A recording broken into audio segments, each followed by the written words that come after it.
Hi everyone, this is going to be a mini lecture discussing techniques for approaching asymptotic tree recursive problems. Okay, so in this mini lecture, I'll be going over some practice problems, and then I'll be generalizing some ways that you guys can approach these types of problems in the future. Okay, so suppose that we have some sort of function that looks kind of complicated, right? Let's take a look at this function f that I've defined on the right, and we can see that this is the template for how a function with multiple recursive calls will generally look. What I mean by that is it'll have some sort of base case, okay? It'll have some sort of work that this function does, okay? So when we think about a function, it does some sort of work inside of that function, right? This work, in this case, I've replaced with a function call to some function g, okay? In this case, this function g runs in constant time. But the work that a function does may not necessarily be constant time, right? Instead of having this function g here, a possibility is what if I have a for loop that goes n times, right? So we can kind of break up a function into this base case, into the work that function does. In this case, it's calling a function g, but in general, it's just all of the work that's in that function body. And the last piece is going to be the recursive calls, okay? The recursive calls. So breaking up this function into these components helps us approach asymptotic problems, okay? So the first step in this guide that I've created for approaching these types of asymptotic problems is let's draw out a recursive tree, okay? So in this case, what we're trying to do is figure out what is the runtime of the function f, right? And we see here that we have f, all it does is that it calls this function g. In this case, g runs in constant time, and then we have two recursive calls, okay? So let's try to figure out how we can approach this. So what we're going to do first is we're going to draw out the recursive tree. And what that means is we're going to create a node for every function call. So here's how I like to approach that. Suppose that we have some node, okay? For each one of these nodes, I like to have two parts of it, okay? The first part is going to be the input size.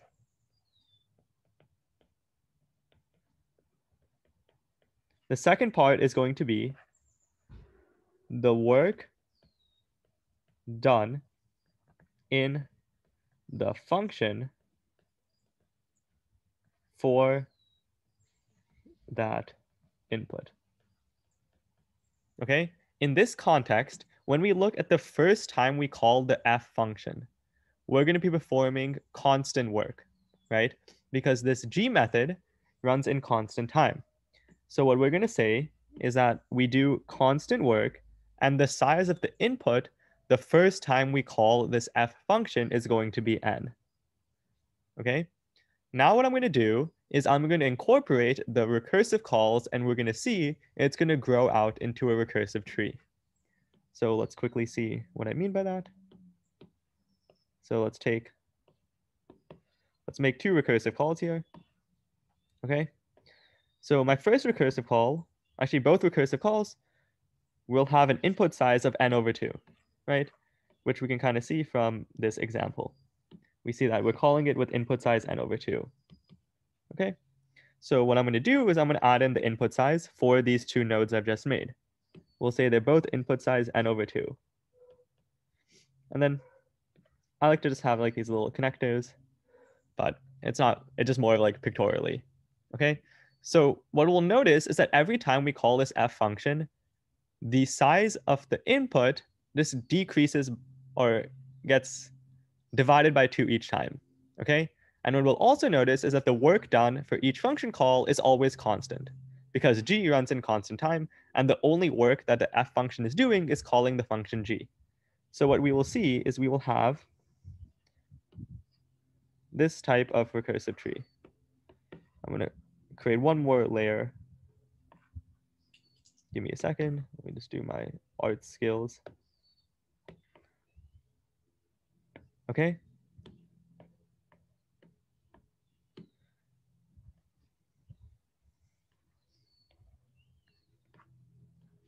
So this is the recursive tree that we kind of see develop, okay? And I only recommend drawing around 3 levels of this tree. 3 levels is enough usually, because it kind of gives us the pattern of what's happening, okay? So just to recap what we've done so far is we've taken this f function and we've said, in order to figure out its runtime, it's best if we represent the series of recursive calls as a recursive tree, okay? For each node in this recursive tree, we've split it up into 2 parts. The first part is going to be the input size.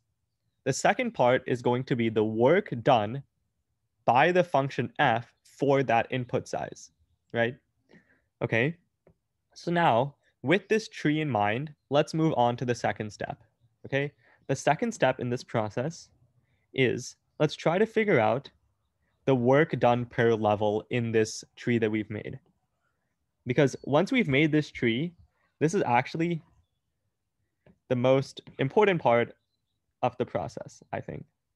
Okay, so we have this recursive tree, so we need to make some sense out of it, okay? What we're going to do is we're going to try to figure out the work done at each level of this tree, okay? So when I say a level of the tree, we can kind of think about this is one level of the tree, okay?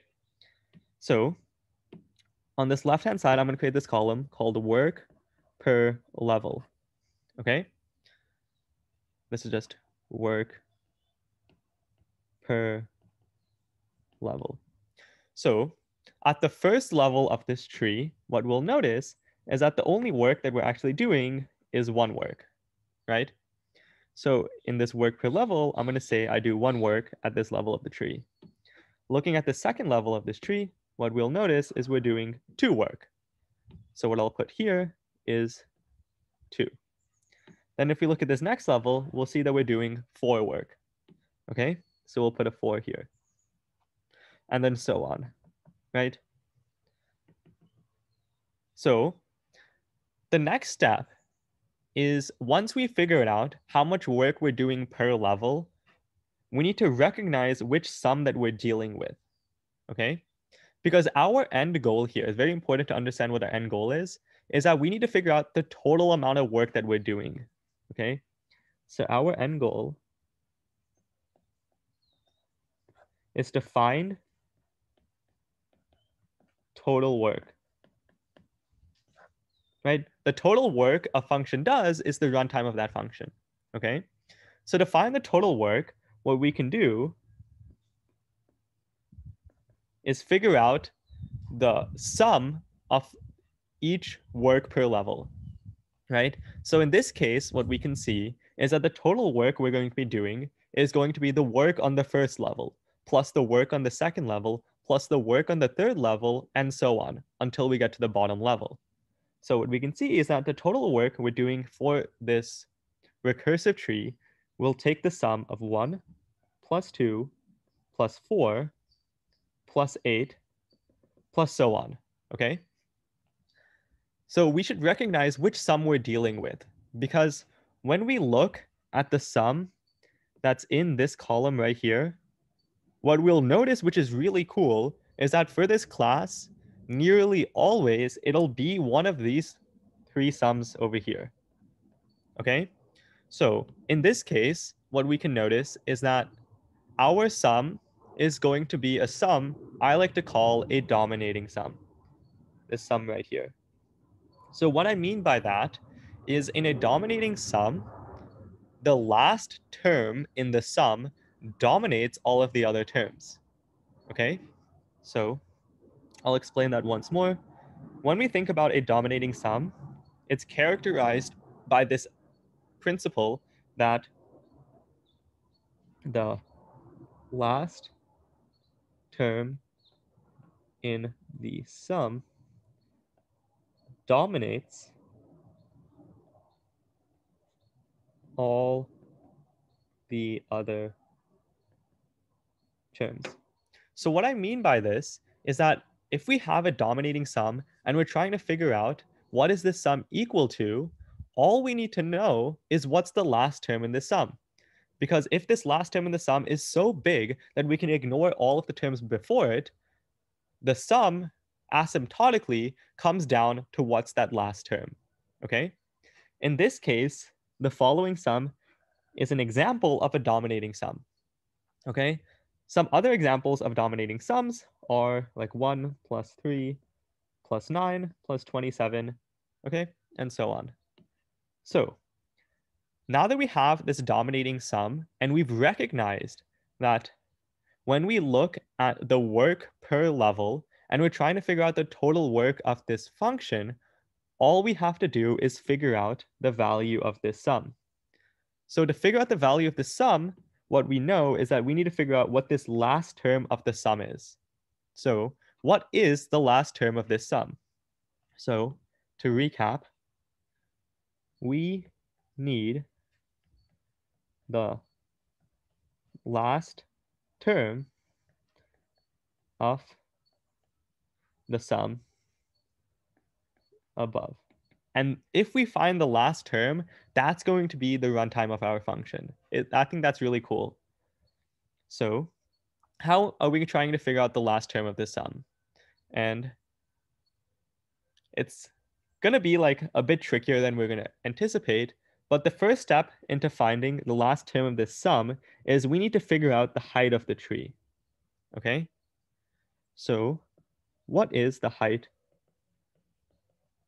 of the tree? Because to figure out the last term in the sum, we need to figure out how many nodes are at the bottom layer of the tree, right? Because that's in essence what we're doing here. So to figure out the height of the tree, there's a couple ways that we can approach it. What we can do in this case is we can recognize that the height of the tree is going to be log base n. So how in the world did I get to the height of the tree being log base n? Well, I've done a lot of these problems, so I recognize that this is a tree whose height is log n. So I'm going to quickly prove to you guys why this is the case, so you guys realize this in the future. So in general, if we ever have a tree that looks exactly like this one right here, for the sake of this class, you guys can just take it for granted that the height of this tree is log n. So why is this the case, you guys might ask, okay? So when we think about a logarithmic relationship, so some function having a log base n runtime implies that doubling the input increases the work or height in our case by 1. Okay, this is the characterization of a logarithmic relationship. Okay, so suppose that we have the following tree, and I say, let's double the total amount of elements in the tree. Okay, so let's consider that suppose that this tree had a total of n elements. Actually, I'm going to use a different number to not confuse us with the original n. Let's say this tree had k elements. Okay, so now I'm going to say, what if we decide to add another k elements in this tree, so our tree has a total of 2k elements? My question to you guys is, how does the height of this tree change? Well, if we double the elements, we're only really going to increase the height of the tree by 1, right? Because what's going to happen is if we have this tree right here, like suppose we have some tree, and we decide, hey, let's double the total number of elements, all that we're going to do is we'll take this tree, we'll double it, right? And then we'll create a new node right there. So you guys can kind of see that doubling the total number of elements in this tree increases the height by 1, which implies a logarithmic relationship. Okay?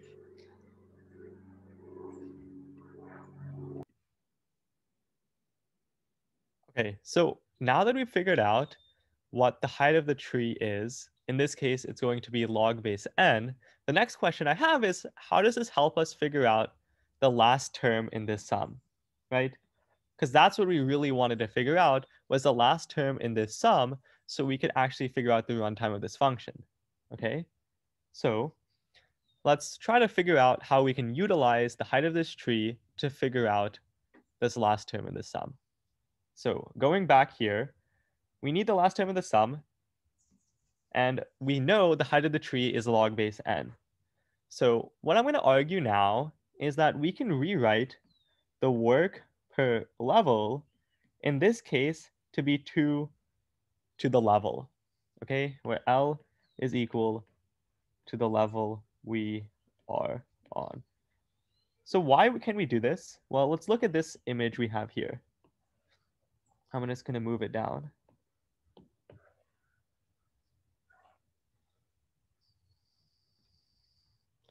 Okay, so if we're thinking about the work per level, my claim is that another way of thinking about the work per level is to say that this is equal to 2 to the L, where L is the current level.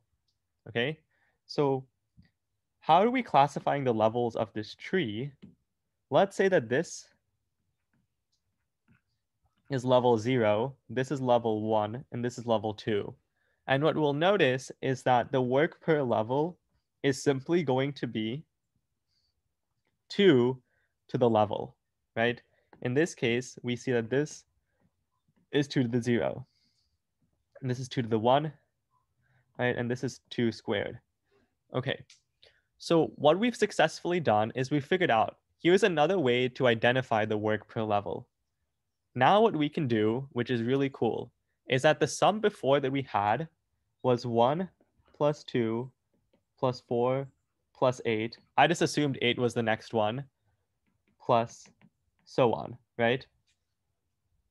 Where this is like the last term that we want. Now what I'm going to say is that we can say this is 2 to the 0, plus 2 to the first, plus 2 to the second, plus, this is the important term, 2 to the h, okay? Because we know that the bottom level of this tree has the property where L is equal to h, where h is the height of the tree. So now what I'm saying is I can rewrite the sum from before, this sum, in terms of this, which allows us to identify the last term of this sum much easier, right? Now we've noticed that the last term in this sum is 2 to the h, okay? So if the last term of this sum is 2 to the h, and we know that h is equal to the height of the tree, which is equal to log base 2 of n, what we can say is that this sum